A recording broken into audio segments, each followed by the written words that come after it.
வணக்கம் நேயர்களே. இந்த வார வீக்கெண்ட் டைம் பாஸில் ஒரு ஹெல்த்தியான ஸ்நாக்ஸ் செய்கிறது எப்படி அப்படின்னு பார்க்க போகிறோம். முளைக்கட்டிய பயிரில் எக்கச்சக்க ஊட்டச்சத்து இருக்குங்க. ப்ரோட்டீன்ஸ், விட்டமின்ஸ், ஆன்டி ஆக்சிடென்ட்ஸ் அப்படின்னு இதில் நிறையவே சத்துக்கள்லாம் இருக்குது. குறிப்பாக வெயிட் லாஸ் ஆகிறவங்க அல்லது எடை குறைக்க ஆசைப்படுறவங்க இதை ரொம்பவே யூஸ் பண்ணிகிட்டு இருக்காங்க. சின்ன குழந்தைங்களுக்குன்னு பார்த்தீங்கன்னா அவங்களோட ஆரோக்கியத்துக்கு முளைவிட்ட பச்சை பயிறு ரொம்ப ரொம்ப நல்லது. ஆனால் குழந்தைங்க அவ்வளோ ஈஸியாக இதை சாப்பிட மாட்டாங்க. அதனால் எல்லோருக்கும் பிடிக்கிற மாதிரி முளைவிட்ட பச்சை பயிரை அப்புறம் தோசை மாவு வச்சுக்கிட்டு நம்ம ஒரு சுவையான சிம்பிளான பணியாரம் இன்றைக்கி செய்ய போகிறோம். அது கூடவே தொட்டுக்கிறதுக்கு நம்ம சுவையான ஒரு புதினா சட்னியும் கூடவே செய்ய போகிறோம். பணியாரம் செய்வதற்கு தேவையான பொருட்கள்: தோசை மாவு 1 கப், முளை கட்டிய பச்சை பயிறு 1/4 கப். கடையிலேயே இப்போ ரெடிமேடாக கூட விற்கிதுங்க, ஸோ அதை வாங்கி வச்சுக்கலாம். அப்படி இல்லை அப்படின்னா நம்ம பச்சை பயிரை ஊற வச்சு அதை முளைக்கட்ட செஞ்சுட்டு அதையும் நம்ம யூஸ் பண்ணிக்கலாம்.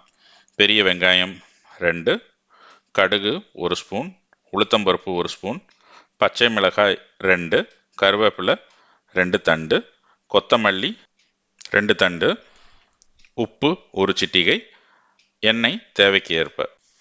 இது கூடவே நம்ம பணியாரத்துக்கு தொட்டுக்கிறதுக்கு ஒரு சுவையான ஒரு கார சட்னி ஒன்று பண்ண போகிறோம். ஸோ அதுக்கு தேவையான பொருட்கள்: உளுத்தம்பருப்பு 2 ஸ்பூன், தக்காளி 2, காய்ந்த மிளகாய் 1, தேங்காய் துண்டுகள் ஒரு 4 இல்லை 5 துண்டு எடுத்துக்கலாம், புதினா 1 கட்டு, கருவேப்பிலை 2 தண்டுகள், கொத்தமல்லி 2 தண்டு, அப்புறம் உப்பு தேவைக்கு ஏற்ப ஒரு 1/2 ஸ்பூன் அளவுக்கு இருந்தால் கூட போதும். வெங்காயத்தை சின்ன சின்னதாக வெட்டி வச்சுக்கோங்க. அது கூட புதினா தலைகளை நல்லா கழுவிட்டு அதையும் தனித்தனி இலைகளாக உருவி எடுத்து வச்சுக்கோங்க. அப்புறம் தக்காளியை கொஞ்சம் பெரிய பெரிய பீஸாக கூட நம்ம வெட்டிக்கலாம். ஏன்னா நம்ம அதை சட்னியில் அரைக்க தான் போகிறோம். பச்சை மிளகாய், கருவேப்பிலை, கொத்தமல்லி அதையும் நம்ம சின்ன சின்ன பீஸாக வெட்டி வச்சுக்கிறோம். முளைக்கட்டிய பச்சை பயிரை கொண்டு பணியாரம் செய்வதற்கு முதல்ல நம்ம ஒரு வாணலியில் 3 ஸ்பூன் அளவுக்கு நல்லெண்ணெய் ஊற்றிக்கிறோம். கொஞ்சம் எண்ணெய் லைட்டாக காஞ்ச உடனே நம்ம அதுக்கப்புறம் அதில் கொஞ்சம் கடுகு, உளுந்தம்பருப்பு போட்டுக்கிறோம். போட்டு அதை லேசாக வெடிக்கிற மாதிரிக்கும் வெயிட் பண்ணணும். கடுகு நல்லா வெடித்த உடனே உளுந்தம்பருப்பு லேசாக ப்ரௌன் கலரில் செவக்க ஆரம்பிக்கும். அந்த டைமில் நீங்கள் வெட்டி வச்சுருக்கக்கூடிய நம்மளுடைய அந்த பச்சை மிளகாய், கருவேப்பிலை மற்றும் கொத்தமல்லி தலைகளை ஆட் பண்ணி லேசாக ஃப்ரை பண்ணுங்க. நல்லா ஃப்ரை பண்ணிகிட்டே இருங்க. ஃப்ரை பண்ணிவிட்டு அது கூட வெட்டி வச்சுருக்கக்கூடிய வெங்காயத்தை நம்ம இப்போ சேர்த்துட்டோம். அதுக்கப்புறம் வெங்காயத்தை நல்லா கிளறி விட்டுக்கிட்டே இருங்க.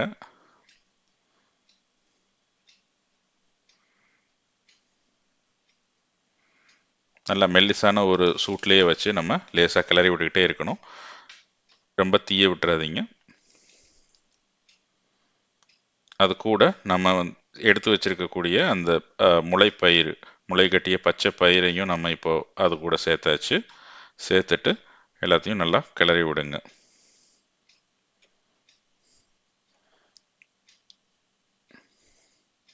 இப்போ இது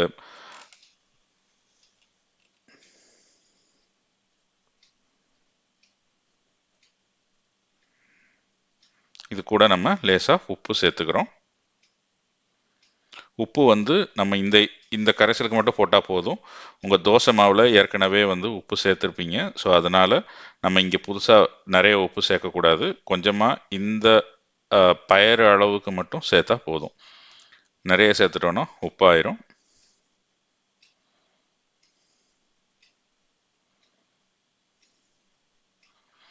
இப்போது இது நல்லா வதக்கணும். நல்லா வதங்கி வரணும். ஸோ கொஞ்சம் நேரம் ஆகும். ஒரு 5 மினிட்ஸ் அளவுக்கு நீங்கள் வதக்குனீங்கன்னா போதும். வதக்கிட்டு அந்த வதக்கி இருக்கக்கூடிய இந்த பச்சை பயிறு, வெங்காயம் போன்றவற்றையெல்லாம் நம்ம எடுத்து ஒரு அந்த மாவு நம்ம வச்சுருக்கோம் இல்லைங்களா, அந்த தோசை மாவில் நம்ம இதை எடுத்து போட்டுடணும். போட்டுட்டு நல்லா கலந்து விடுங்க. இப்போ இந்த மாவு தான் வந்து நம்மளுடைய பணியாரம் செய்வதற்கு தேவையான மாவு. ஸோ இது பண்ணியாச்சு. இப்போ அடுத்து வந்து நம்ம இந்த சுவையான ஒரு புதினா சட்னி செய்கிறதற்கு தேவையான முறைகளை பார்க்க போகிறோம். மறுபடியும் வானலியை அடுப்பில் வச்சு நம்ம அதில் ஒரு 2 ஸ்பூன் அளவுக்கு எண்ணெய் ஊற்றிக்கிறோம். ஊற்றிட்டு எண்ணெய் சூடான உடனே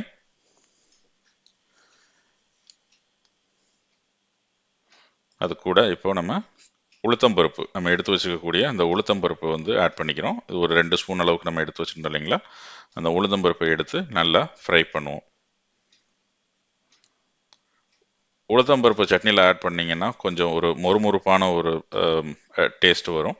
ஸோ அதனால் உளுத்தம்பருப்பு கூட ஆட் பண்ணிக்கலாம் நம்ம. அது கூட நம்ம எடுத்து வச்சிருக்கிற காஞ்ச மிளகாயை கிள்ளி போட்டுக்கிறோம்.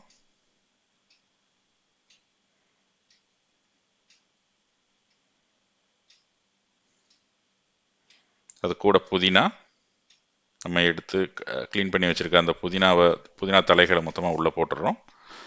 கூடவே தக்காளி, வெட்டி வச்சுருக்கக்கூடிய தக்காளியும் நம்ம சேர்த்துக்கிறோம். இப்போ இந்த புதினா தக்காளியை வந்து நல்லா வதக்கணும். நம்ம புதினாவை மட்டும் ப்ளைனாகவும் செய்யலாம். ஆனால் புதினாவை ப்ளைனாக செய்யும்போது என்ன ஆகுது அப்படின்னு பார்த்தீங்கன்னா, நம்ம அந்த சுவை வந்து சில நேரங்களில் ரொம்ப ராவாக இருக்க மாதிரி ஃபீல் பண்ணுறாங்க. ஸோ அதனால் அது கூட கொஞ்சம் தக்காளி சேர்த்து செய்யும்போது பார்த்தீங்கன்னா அதோட சுவை வந்து ரொம்ப மிகவும் அருமையாக இருக்கும். அப்புறம் அது கூட லேசாக நம்ம உப்பு சேர்த்துருக்கோம். சேர்த்துட்டு இப்போ இந்த எல்லாத்தையுமே வந்து நல்லா வதக்குறோம். ஸோ இது ஒரு நல்லா வதக்கட்டும் அப்படின்னு சொல்லிட்டு ஒரு 2லேருந்து 3 நிமிஷம் அளவுக்கு நல்லா வதக்கினா போதுங்க.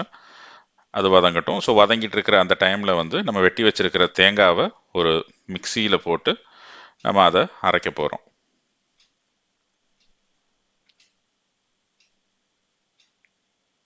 இப்போ தேங்காய் நல்லா அரைஞ்சாச்சு.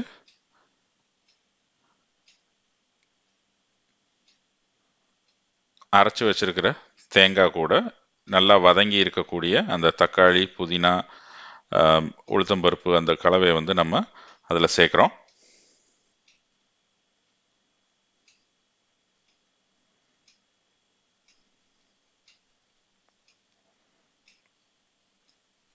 சேர்த்துட்டு இப்போ இதை நம்ம அரைச்சோம் அப்படின்னா ஒரு சுவையான ஒரு தக்காளி புதினா சட்னி தயாராகிடும். இதை வந்து நம்ம பணியாரத்துக்கு தொட்டுக்கிறதுக்கு யூஸ் பண்ண போகிறோம்.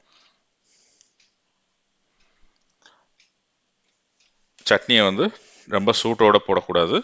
கொஞ்சம் லேசாக ஆற விட்டதுக்கப்புறம் மிக்சியில் போடுங்க. இப்போது சட்னி நல்லா அரைஞ்சிடுச்சு. அதை எடுத்து நம்ம வேற ஒரு பாத்திரத்தில் மாற்றிக்கலாம். ரைட். அடுத்தது நம்ம பணியாரம் செய்ய போகிறோம். பணியாரம் செய்வதற்கு பணியார சட்டியை எடுத்து அடுப்பில் வச்சு காஞ்ச உடனே அதில் ஒரு ஒரு குழியிலையும் லேசாக எண்ணெய் விட்டுக்கிறோம். எண்ணெய் விட்டுட்டு அடுத்து நம்ம கலக்கி வச்சுருக்கிற அந்த மாவை எடுத்து ஒரு ஒரு குழிக்கும் கொஞ்சம் கொஞ்சமாக மாவு ஊற்றுறோம். மாவை நல்லா கலக்கிட்டு ஊற்றுங்க. அப்போ தான் பயறு எல்லாமே சேர்ந்து அந்த ஒரு சுவையான ஒரு பணியாரம் வரும்.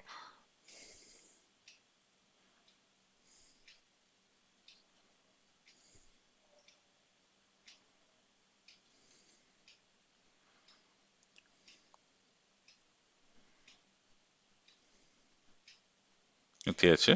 இப்போது இந்த பணியாரத்தை லோ ஃப்ளேம்லேயே வச்சு சுடுங்க, இல்லைன்னா தீஞ்சு போயிடும்.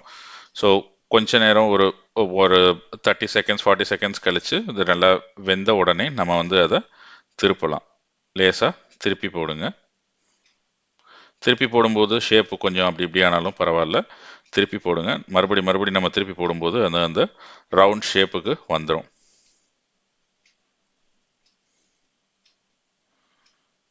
இப்போது பணியாரம் ரொம்ப செவக்க விட்டுறாதீங்க, லைட்டாக லேசாக செவந்தா போதும். செவந்ததுக்கப்புறம் நம்ம இந்த மாதிரி ஒரு ஆஃப் ப்ரௌன் ஆஃப் ஒயிட் ஷேப்பில் வந்த உடனே நல்லாவே நீங்கள் திருப்புங்க. திருப்பி திருப்பி போட்டுகிட்டே இருக்கணும். நல்லா திருப்பி போட்ட உடனே இந்த மாதிரி நல்லா வெந்துடுச்சு இப்போ பணியாரம். இப்போது பணியாரத்தை வந்து வெந்துருச்சான்னு பார்க்குறதுக்கு நம்ம இந்த குச்சி வச்சு ஒரு குத்தி பார்த்தீங்கன்னா உங்களுக்கு வந்து தெரிஞ்சிடும். அது மாவாக வரல அப்படின்னா அது ரெடி ஆயிடுச்சு அப்படின்னு அர்த்தம். ஸோ இப்போ வந்து நம்ம அதை எடுத்து சர்விங்க்கு ரெடி பண்ணிட்டோம். இப்போ ஒரு சுவையான ஒரு பணியாரம் நம்ம சர்விங்க்கு தயாராக இருக்குங்க. செஞ்சு பாருங்க.